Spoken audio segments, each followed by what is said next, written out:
All right. What's going on, party people? This your man Griff. Just wanted to do a quick video while I was on my way to a house inspection. I think I'm starting to understand a little better why some notaries are experiencing a slowdown. Now, again, this is not definitive. This is not like the answer to all questions or concerns about this, but this is just based off of some information that I just received from talking to a notary.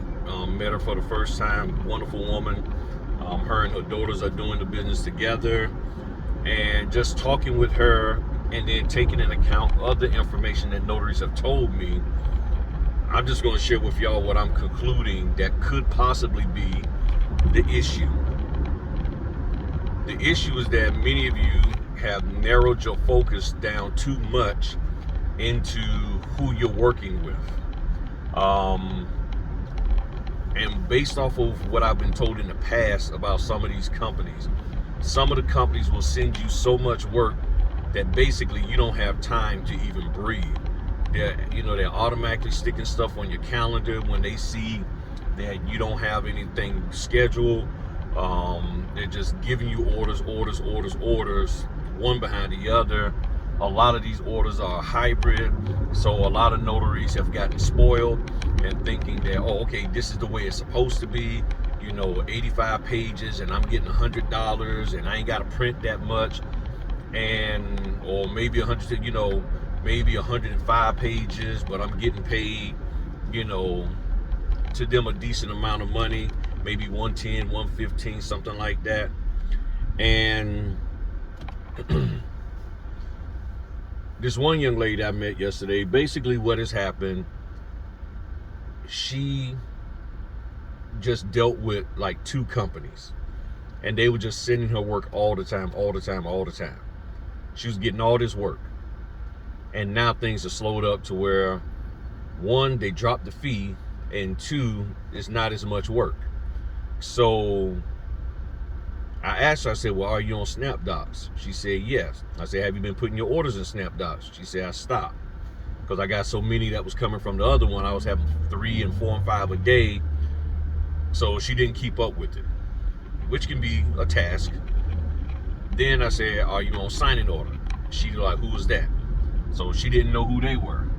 So you have a situation where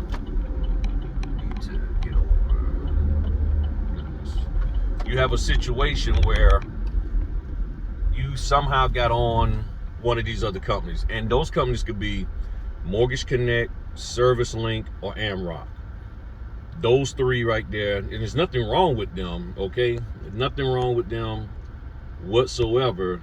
The issue is they send you so much work that you basically don't have time to do orders from other companies.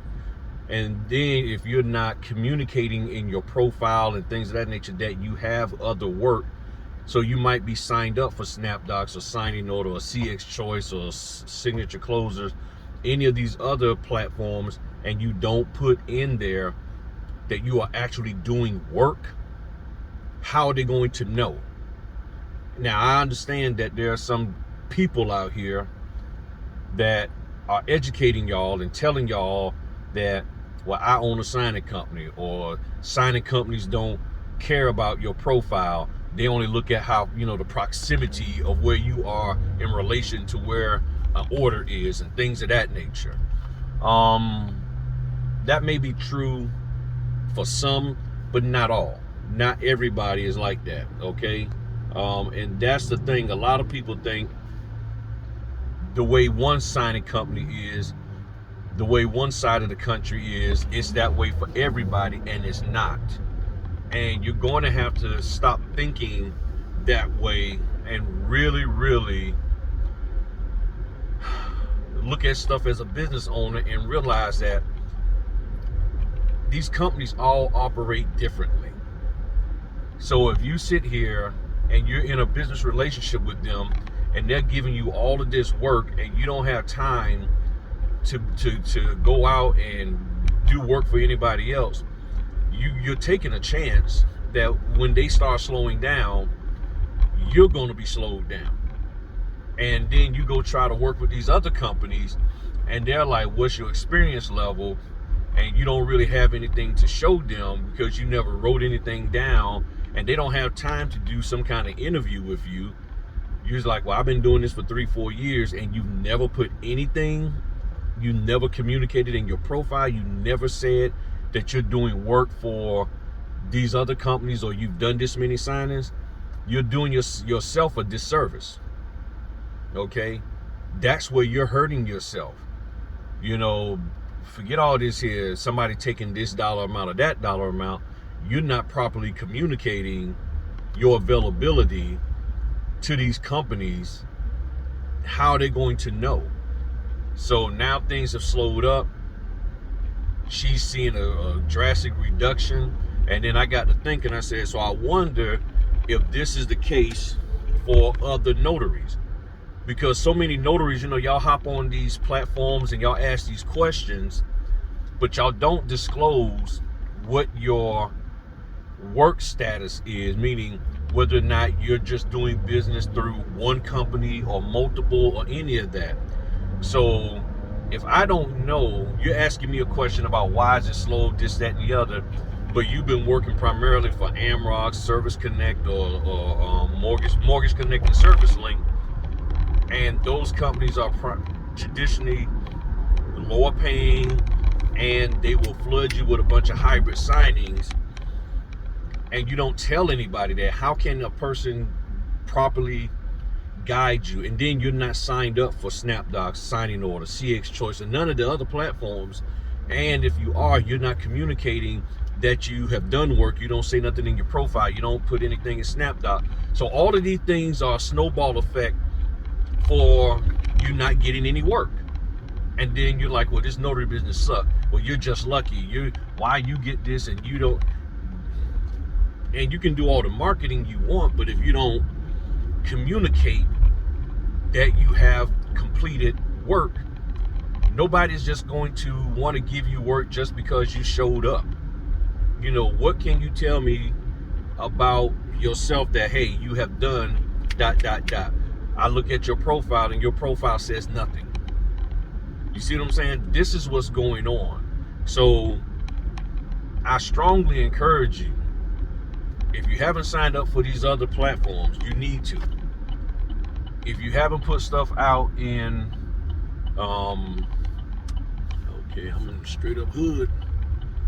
All right, I am in the straight up hood. Folks just eyeballing me left and right. They're like, okay, you know you're in the hood when you got a guy using a daggone bicycle pump to pump up the air in his tire. A guy, that's what the man is doing.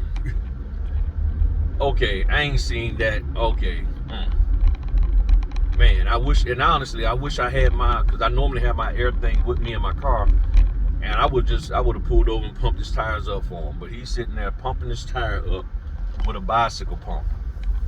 Man, see, that's how blessed we are. Y'all whining and complaining about a $60 order, but you ain't out here with a bicycle pump trying to pump up the air in your tire.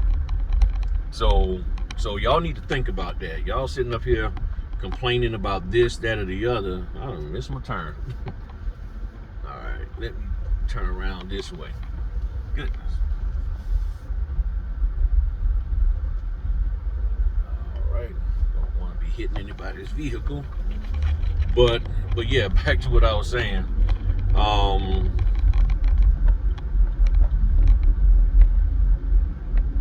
right. Woo. Yeah, so that's what's going on, people. What in the world is up? Okay, I don't know what's going on with my phone today. The lighting is way off.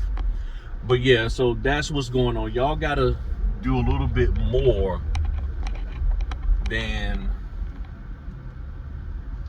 all right.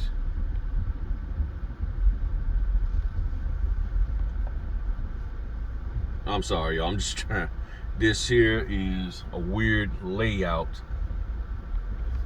Got all these like 5 streets pointed into one, converging into one. I'm like, Oh, snap. I got to do an inspection on that. Man. That's going to be a tough one. This is going to be a tough one. Man. Goodness. All right. Man, I got some work cut out for me on this one. This is... Sorry, y'all. I know y'all be like, man, Griff, you always getting distracted. Yeah, I'm sorry. Yeah, this one... this is going to be a tough one here. This is going to be a tough one. Oh, my bad. No sketch required. I ain't got to sketch nothing. So I'll be in and out in about 30 minutes on this one. It's a big house, but no sketching required. All right, back to what I was saying. Okay, the bottom line is simply this. Going forward, you're going to have to make some adjustments. You're going to have to put yourself out there. You're going to have to change your profile. You're going to have to sign up for other companies. You're going to have to inform them and put in written form that you have done work and the companies that you've done work for, because they don't know. You got to give them a reason to select you. If you're unwilling to do that, then you might as well just leave the business. Or you're unwilling to do it because you're not prepared to take on any additional work. However, you can't complain that things are slowed down when you have put yourself in a position to only get work from one source. You can't complain about what you have permitted in your life, which is to just have work come from one source. No one source is going to always be able to feed you, okay? And you're thinking that this is the river of life, this one signing company, and you're just partying it up, and you're thinking that, hey, everything is great, but now things have shifted, and you didn't shift with it. And many people, and this is happening to a lot of people who are W-2s, they're still working a job, they're still in that mindset of security and stability, and everything got to be boom, boom, boom, and no variation. And then when things start shifting, it's like, oh, and for the most part, a lot of them, people told me, not this lady I talked to yesterday, but others are like, well, I ain't worried about it, I just stay on my W-2. Okay, stay on your W-2. But if you're trying to do this as a business, you're going to have to open your mindset up and really change the way you're thinking and your approach, your approach to business. If you're not going to do that, you're going to be stuck in the mud, in quicksand, and not move your business anywhere, and you'll never be able to move forward into going full time in this business. So this is a decision that you can make. There's no amount of money you can pay anybody out here. There's no amount of training you can pay anybody out here. There's no amount of mentorship that can help you if you're not willing to change your mindset. If your mindset is going to stay the same, if you're not budging, moving, sliding, or anything from the way you're currently looking at business and all of that, then you're wasting your money trying to think you're going to pay your way out of this, buy your way out of this rut that you're in. Yeah, I'm gonna buy my way out of getting more signings and stuff like that. It's not going to happen, okay? So save yourself some money, save yourself some frustration, embarrassment, and anything else, and ask yourself the question, are you ready to really do a business, whether part-time or full-time, and move forward in it? If you are, then you're going to have to change the way you think, your approach. You can't just listen to any and everybody out here. You got to vet these people, make sure these people telling you straight up truth and facts, show you receipts. And if they're unwilling to do that, then you need to leave them alone and stop looking for people to tell you what to do and go out there and learn what to do. If you're unwilling to learn what to do, then you're going to be subject to whatever people tell you to do, and there's no guarantee that what they tell you to do is going to be correct. And that's just a part of life. So I'm going to hop over here, knock out this house inspection. Y'all have a good one. Talk to y'all later. Peace.